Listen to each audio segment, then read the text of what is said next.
Okay, हम लोग हवा के उपयोग को जानेंगे आज। प्राकृतिक संसाधन के रूप में हवा हमें किन किन रूपों में मदद करता है। कॉमन तो हम लोग जानते हैं, हवा सांस लेने में, आग जलाने में मदद करता है, लेकिन इसके अतिरिक्त और भी कई सारे यूजेज जो है हवा का हम लोग जानकारी प्राप्त करेंगे। तो आप इसको शुरू से अंत तक अच्छे से देखिए, समझिए। हवा का सबसे पहला उपयोग पेड़ पौधे के सिंथेसिस प्रोसेस में होता है। फोटोसिंथेसिस प्रोसेस का मतलब हुआ प्रकाश संश्लेषण की प्रक्रिया। प्रकाश संश्लेषण की प्रक्रिया में पौधे भोजन बनाने के लिए कार्बन डाइऑक्साइड यानी कि CO2 लेते हैं और अपना भोजन बनाते हैं।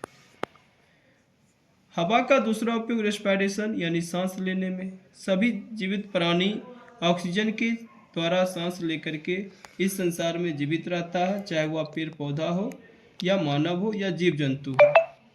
तीसरा इसका उपयोग होता है रेगुलेटिंग टेम्परेचर, तापमान को नियंत्रित करने में।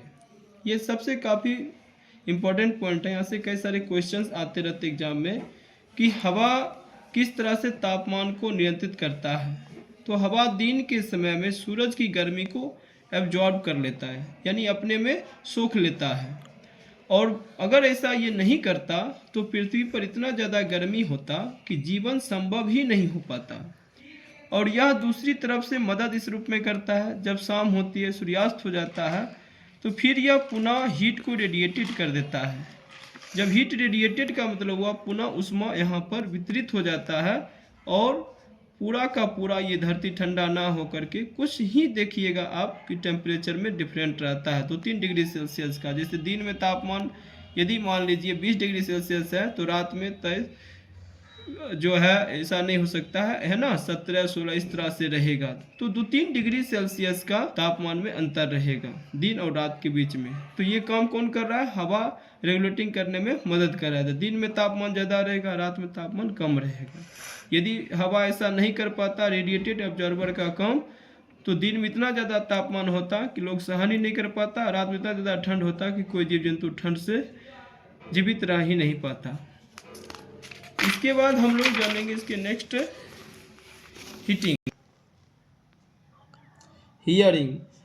तो वायु का अगला चौथा उपयोग होता है हियरिंग यानी सुनना। साउंड चैप्टर में हम लोग पढ़ते हैं कि निर्वात यानी वैक्यूम में हम ध्वनि का सुन नहीं सकते। जैसे व्यक्ति कोई मून पे जाता है, चंद्रमा पर या आउटर स्पेस में, तो वहाँ बिना इंस्ट्रूमेंट का व्यक्ति एक दूसरे से बात नहीं कर सकता है। तो पृथ्वी पर जो हम लोग एक दूसरे से बात करते, कम्युनिकेशन करते हैं, इसमें हवा का महत्वपूर्ण योगदान है।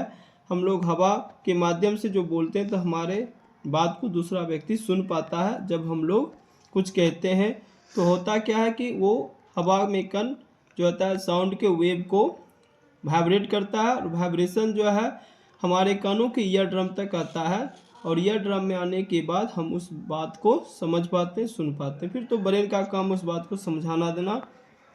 पांचवा एयर का उपयोग होता है कंप्रेस्ड एयर के रूप में। कंप्रेस्ड एयर के रूप में आप देखते हैं जितने भी गाड़ियां हैं, जो भी रबर टायर से चल रहा है, तो उसमें हवा भरा जाता है। तो हवा जो है उस समय कंप्रेस्ड एयर के रूप में डाला जाता है टायर्स में। इसका उपयोग स्प्रेयर्स के रूप में भी होता है। फिर 6 इसका उपयोग हो जाता है सोर्स ऑफ सम गैसेस, कुछ गैसेस के उपयोग में। जैसे नाइट्रोजन ऑब्टेन किया जाता है हवा से, तो नाइट्रोजन पौधे के लिए काफ़ी ज़्यादा उपयोगी है, और पौधे अपना भोजन बनाने में, भोजन खाद्य उत्पादन करने में काफ़ी भूमिका निभाता है। हम लोग जो खेत में यूरिया डालते हैं उसमें देखते हैं कि NPK में भी रहता है नाइट्रोजन, यूरिया में भी नाइट्रोजन रहता है। तो इस तरह से यूरिया, अमोनियम सल्फेट का उपयोग नाइट्रोजन के साथ होता है। कुछ गैसेस से आर्गन और कुछ दूसरे गैसेस का भी उपयोग जो है हवा से किया जाता है। तो हवा हमारे लोगों के लिए काफ़ी इम्पोर्टेंस है। 7th इसका जो फीचर्स होता है विंड के रूप में। तो विंड जो है काफ़ी तरीके से मानव को प्राचीन काल से ही मदद करते आया है। बादल जो एक स्थान से दूसरे स्थान मूव करता है, उसमें सबसे बड़ा पवन का भूमिका है। पवन जो है एक स्थान से दूसरे स्थान बादल ले जाता है, तभी तो वर्षा होती है। जब देखते हैं मानसून सीजन में बंगाल की खाड़ी से जो लहरें उठती है, तो उसकी जो है बरसात बिहार में भी होती है, अन्य राज्यों में भी होती है। अरब सागर से चले तो उसकी अन्य राज्यों में भी बारिश होती है। तो कहने का मतलब हुआ कि हवा जो है क्लाउड्स को लेके चलता है। इसके विंड जो है डिस्प्लेस करता है सीड को सीड डिस्पर्सल में। बहुत ऐसा बीज देखते हैं गर्मी के दिनों में उड़ते रहता है हवा के साथ, जैसे सेमल का बीज देखेंगे हवा के साथ उसका उड़ कर दूसरे स्थानों पे जाता है उसका पोलन, फिर वहाँ पर नए पौधे का जन्म होता है। सेल बोट्स चलाने वाले जो नाविक होते हैं सेलर विंड एनर्जी का उपयोग करके चलाते हैं। अब तो मोटर एनर्जी है, लेकिन प्राचीन समय में सेलर बोट चलाने के लिए यूज करते थे। विंड का हेल्प जो है विनिंग ऑफ फूड ग्रेन्स में होता है। गांव घर में अभी भी आप देखते होंगे अनाज को ओसाते हुए, फसलों से जो है उसके अनाज और भूसों को अलग करना को हम लोग विनोइंग कहते हैं, ओसाना कहते हैं।